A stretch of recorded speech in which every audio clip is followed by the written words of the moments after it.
Seru sih, terus kita juga pengalaman juga kan ke sini. Terus walaupun mungkin panas, antri, berdesak-desakan, tapi kayak ya ujung-ujungnya dapat sembako juga sih ya.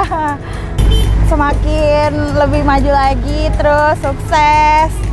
Ya seneng aja gitu ada kegiatan kayak gini, jadi bisa ngebantu warga yang tadinya nggak tahu apa-apa bisa tahu kesini, bisa tahu istilahnya komunikasi sama ini itu, dokternya juga baik-baik, ramah gitu.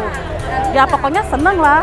Ya semoga acara ini nggak berhenti ya, terus aja dilanjut. Ya kebetulan banyak lah ya layanan yang disediakan, salah satunya hitan masal ini Pak.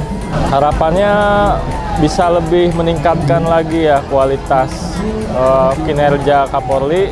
Terus yang kedua, mungkin acara ini bisa lebih besar dan lebih luas lagi gitu skemanya, supaya lebih banyak lagi masyarakat yang terbantu dengan acara ini Pak.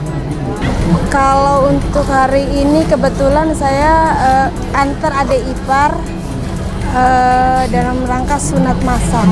Kalau harapan saya pribadi sih kalau bisa memang sering berlakukan kegiatan kayak gini Kak, ataupun memang momen tertentu, karena kan ini membantu sekali mengingatkan masyarakat kan kadang ada yang mohon maaf kurang mampu sekedar sunat saja gitu kan, ini buat saya benar-benar ngebantu gitu.